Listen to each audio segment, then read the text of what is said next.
All right, we are. This is kind of a rushed episode of the podcast, maybe. Yeah. Kind of a last minute. We're gonna do this today. We're gonna get it out tomorrow.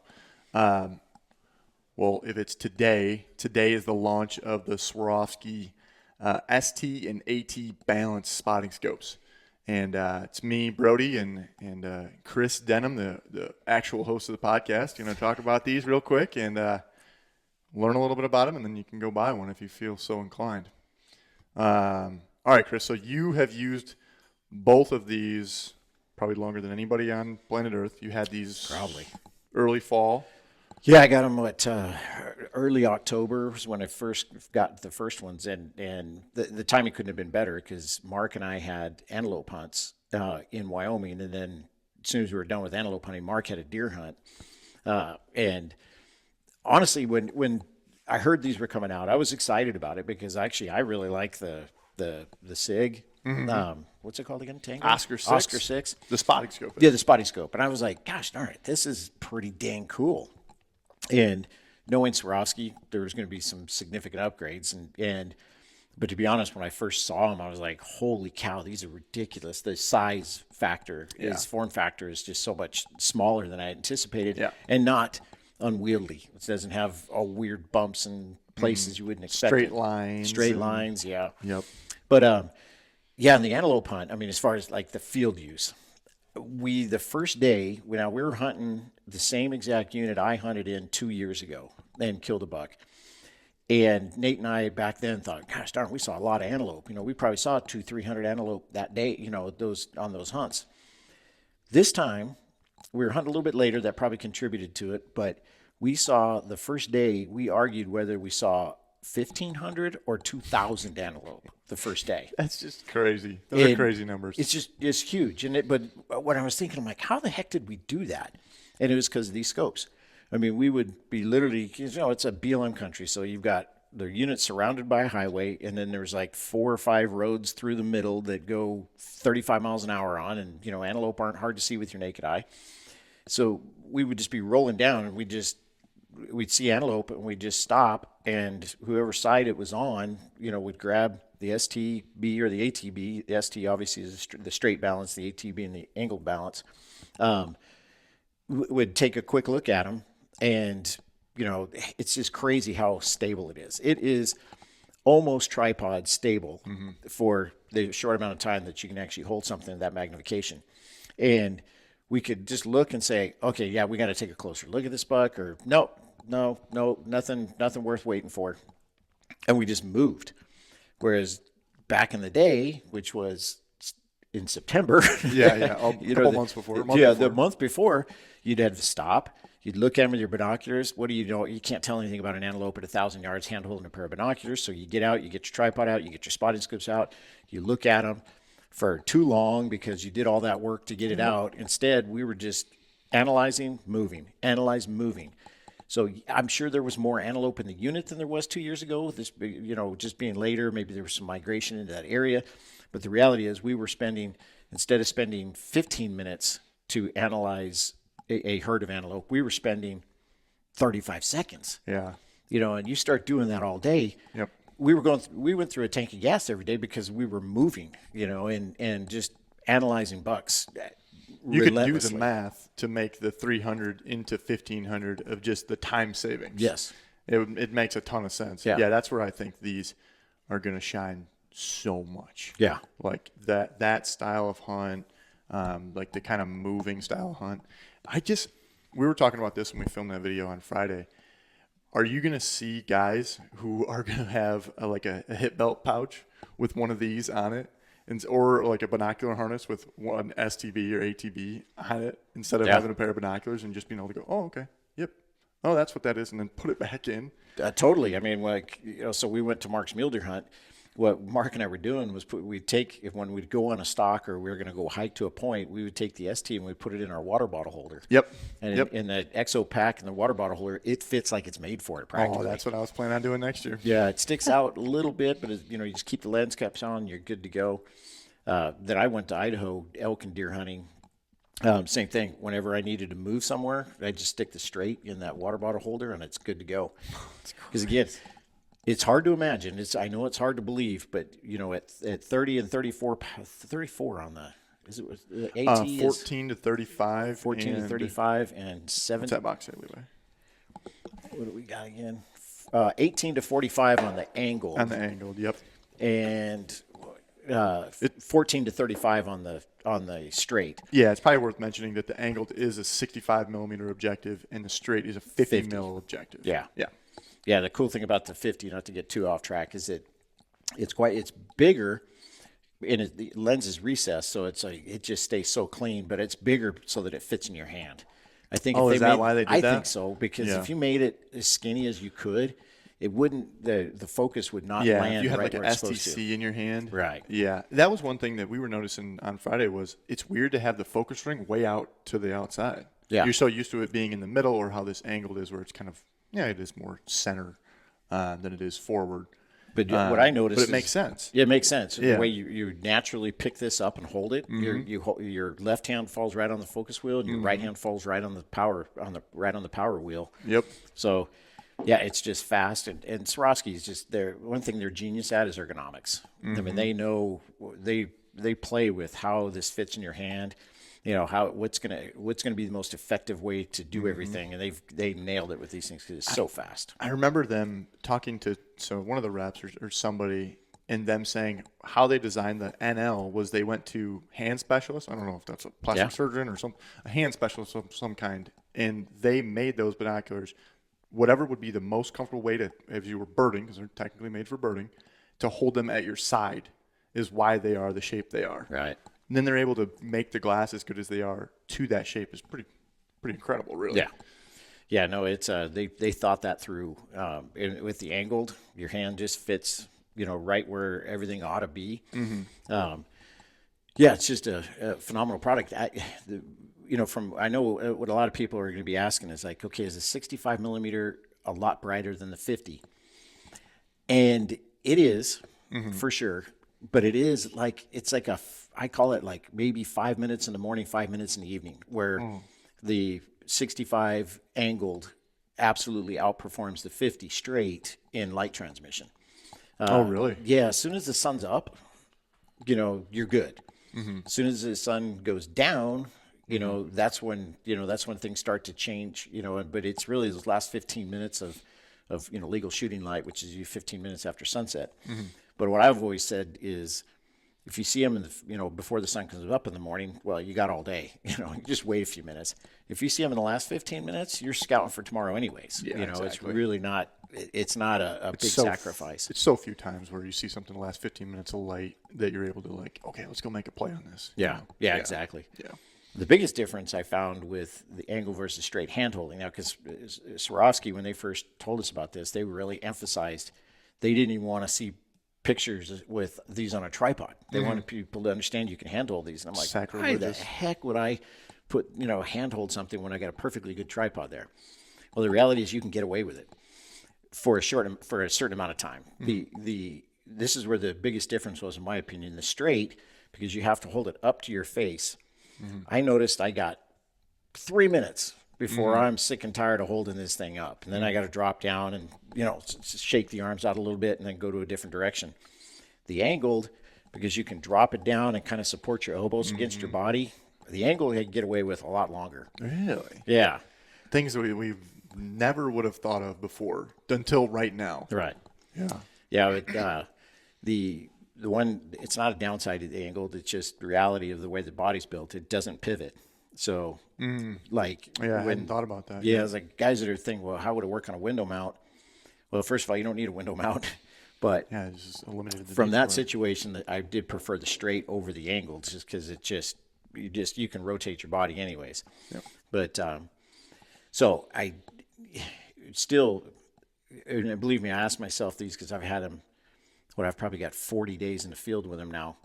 If I could only have one, which one would it be? And I still argue with myself over that one. I mean, I can make a good argument like the 65 or, this AT 65 with a little extra magnification, like digiscoping. I like it better. I Yeah. just prefer the angled, the a little extra magnification, A little extra light. a little extra light, and when you're digiscoping, you need to do that from a tripod. People will say, well, can you yeah, you can, but you still can't hold it as steady as a tripod can. Right. You can't hold it for long periods of time. No. Or like stay on something. That was kind of the biggest thing that when image stabilizing optics started becoming, I mean, in a couple of years, that'll probably be the norm, is what we've done forever is you're glassing off a tripod. You see a buck, a sheep, whatever you want to look at. You lock your tripod down, and then you put your spotting scope on it, and you're lined up with it.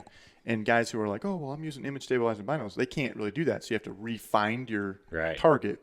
Well, now with these, what I'm picturing is your spotting scope sitting next to you. You're still using your binoculars on a tripod, and then you find a buck. You leave your binoculars on, and then you just pick up your spotting scope and look. Yep. And maybe do, like you said, digiscoping isn't quite as good. Right. But you can digiscope really quick to see just with your spotting scope and then put your spotting scope back down. Right. Which just seems so weird. Yeah. But I think that might be reality. Oh, yeah. Yeah. The deer hunt I had was out in Sage Flat country. And I mean, it's like your big glassing point's 15 feet of elevation. That's it. So you're moving to, you're obviously driving from one little bump to the next, looking as far as you possibly can. What I finally started doing, but my best system was I had my 14s, my 14 NLs on the tripod. I put a step out, plop it down, put the straight on the tripod holster, which for you that don't know what a tripod holster is, it's a little part that the Outdoorsman's makes that goes on the leg of the tripod, and your spotting scope just sticks right there. Yeah. And so then you see something with the 14s, I just grab it with the spotting scope, look at it again real quick. Okay, now I'm like, okay, do I need to put this on a tripod and film it? Because obviously, we're filming, so we need footage. Do I do I put it on the tripod and try to get some footage or get a better look? If not, you just go right back to glassing. Again, it's fast. Yeah. It's so efficient too, because I had to laugh. Randy Rocky, who's filmed for us for 12 years, 13 years since the beginning. He's not a hunter. He never used to carry binoculars. I mean, it was in recent years he's carried a pair. But if it's going to be a hard hunt, he's not carrying one. But we would stop. He would start filming me, and a couple of times, like while we were doing big long looks, I had the BTX out, and all of a sudden, Randy's like, "Well, I got some deer over here," so I'd swing the BTX over and check them out, and then I figured out like 20 minutes later, all I'm doing is confirming what Randy saw, because he's spotting them faster than I can find them. Yeah. And I'm just chasing him, going, yeah, okay, that's a good buck. Let's, and it was just that easy. I mean, we were elk hunting. And he said, I got some deer. And he goes, I think it's a pretty good buck in there. And I'm like, where? I'm looking where direction he's looking. He goes, well, no. I said, that first ridge? He goes, no. The first one, then there's another one, and then there's a rocky ridge behind it. He's right below the rocks. I'm like, holy crap, that's like a mile and a half. Yeah. And he's hand-holding, telling me it's a pretty good buck. And sure enough, it was, 150 kind of buck. Jeez. But, yeah, it turns anybody into a really efficient glasser when the world just stands still for you. Yeah. And it's, not to throw SIG under the bus. I mean, they're the ones who, they innovated and they came out with the product first.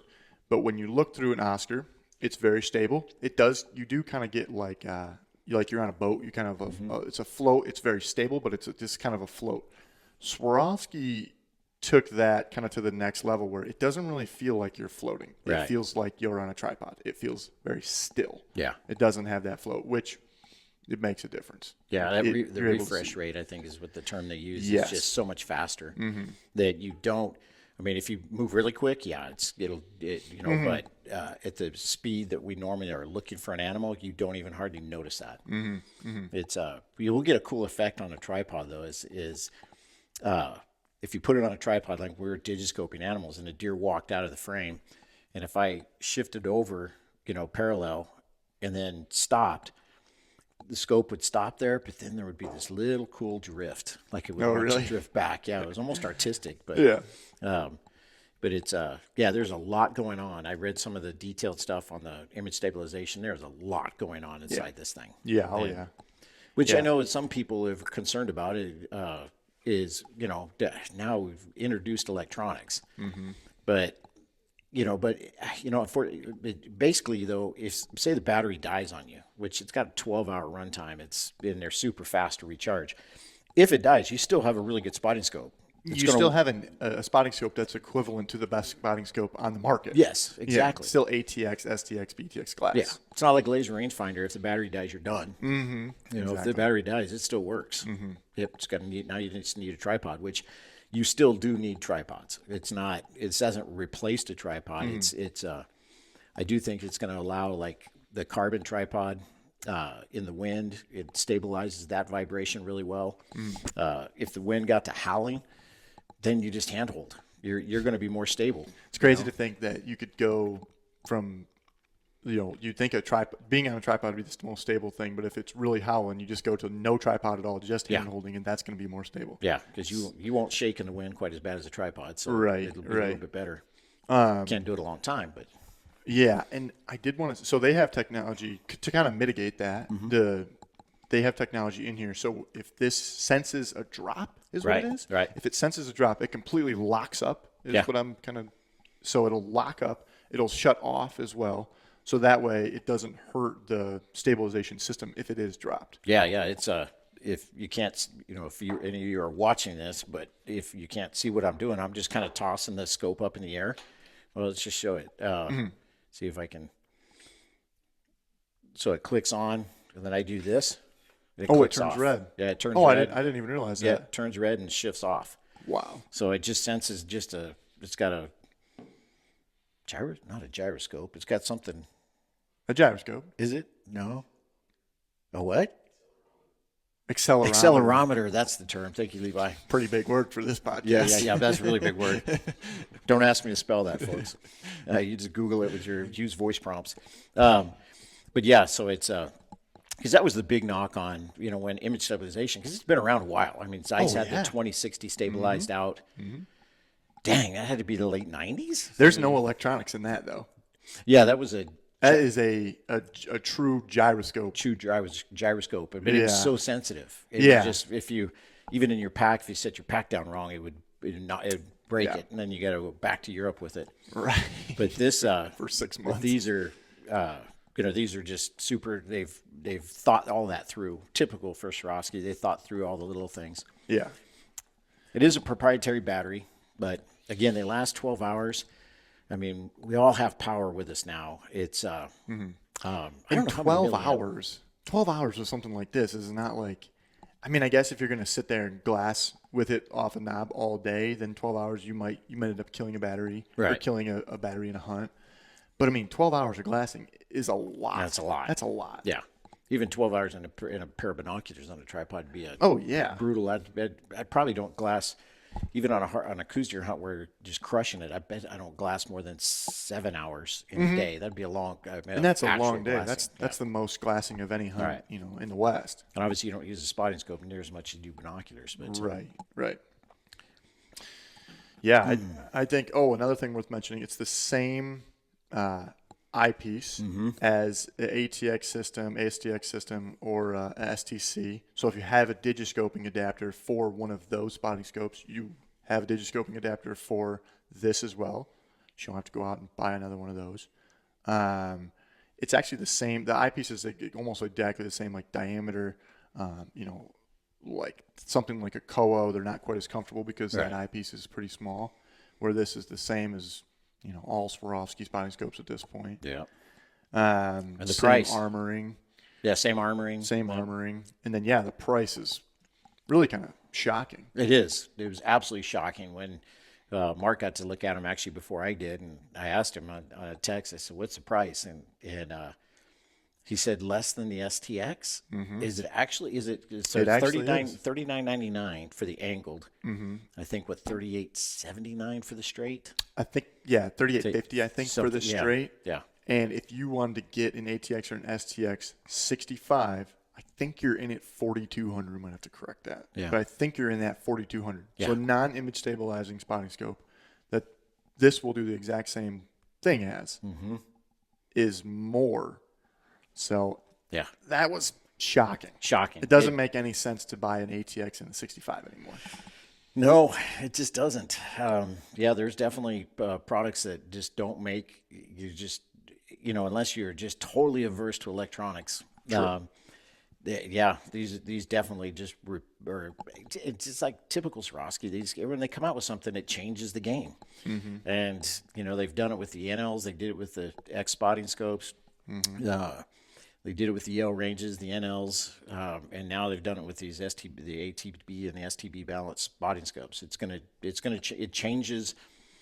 It doesn't necessarily change the way I hunt. It just changes the efficiency of while I'm hunting. Yeah, yeah. Now, I think I said it earlier too, but I think this is going to be the norm.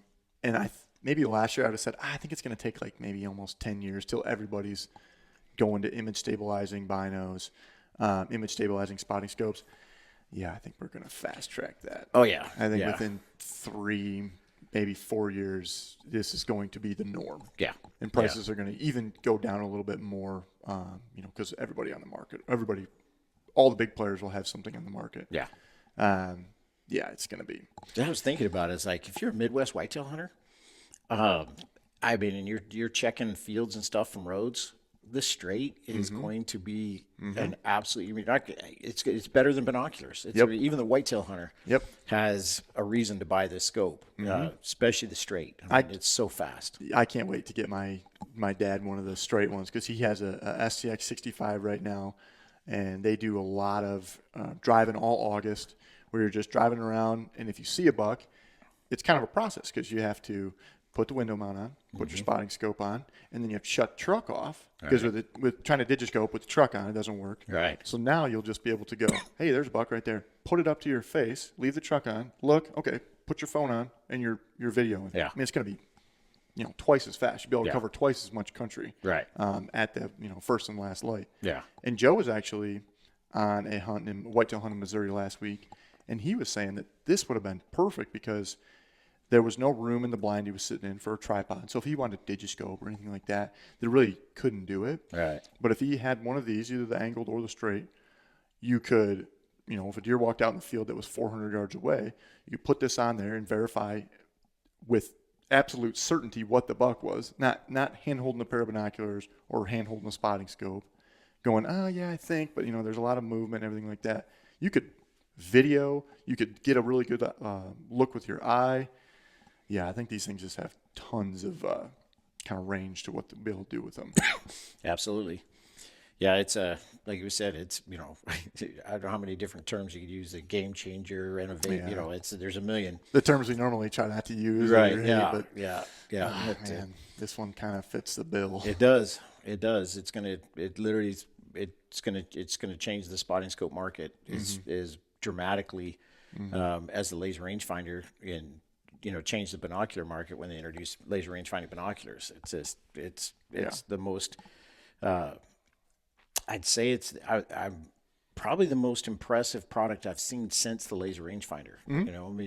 Binoculars have kept getting better and better and better, but none of them actually changed the way we hunt. They just made us a little better. These literally will freaking change the way you hunt. Yeah. But you can make a binocular as good as you possibly can, and you're still going to go up to the glassing knob and sit there. With this, you're going to start eliminating stuff like that. Yeah.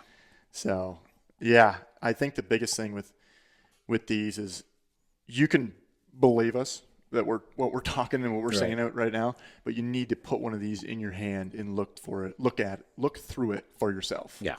I know the Outdoorsman's going to have some here. If you can come take a look through them, you will be convinced. Yeah, we were taking this morning's meeting. We were taking bets on how many we're going to sell, and I was the highest by far. And I think it's because I've used it more. Yeah. I mean, I just look at it and go, yeah. I look at it and think, why would anybody not buy this if you're interested in a spotting scope right now? I mean, this is hands down the superior product for 98% of all applications. Yep. So I think this is going to be the type of thing that guys will be a little skeptical of at first. It's new. It's it's electronic. But once one of your buddies that are in your hunting camp get one, and you look through it. I know this has kind of happened with Zulus.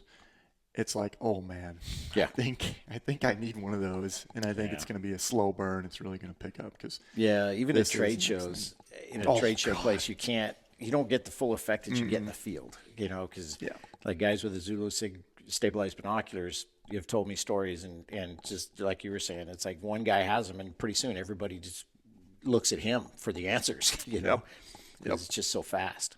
Yep. Yep. This is the next thing, and this will be the norm very soon. Yep. But cool. Anything else? No, I think we covered it all. I think Just so too. first person experience here. So Yeah. give it a shot, folks. And if you can make it into the Outdoorsman's, check them out, because you'll be shocked. Yeah, I think we'll have these two. I imagine you'll be taking one next week. Yeah, with Mark, yeah. or maybe probably both of them. Yeah, probably both of them. So if you're listening to this on before Thanksgiving, wait one more week, because Mark has a Coos deer hunt after Thanksgiving, and so that week hopefully we'll kill a deer fast. But sometime the first week of December, they'll be back here in the office. Perfect. Yeah, and I know you'll have a full write-up in Western Hunter Magazine on these for the second issue of the year, or the first issue? Well, the first issue, we've got an intro in. Okay. Just with the print schedule, we're doing a full-blown, evaluation. Yeah. But honestly, you won't read anything in the magazine I didn't tell you right now. Yeah. Except, what we didn't talk about was weights, but I thought about it a little bit. The angle's a little heavier. They're a little bit heavier. They're a little heavier than Still lighter than STX, ATX, right? 65? Probably like an 85. I think it's going to be It's probably slightly about heavier. the same Yeah. size as or same weight as an ATX 65. Probably a little bit lighter than an 85 would be my guess. Probably so, yeah. Yeah, It's not, when you pick one up, you're not like, oh gosh, that's a boat anchor. Yeah, no, it's not. It's not crazy. Yeah. But, yeah, check it out. In outdoorsmans.com, we'll have them. Give those guys a call. They're happy to help you out. Like you said, first week of December, come check one out. Yeah. All right. We're getting off. Yep. Good luck, everybody. See ya.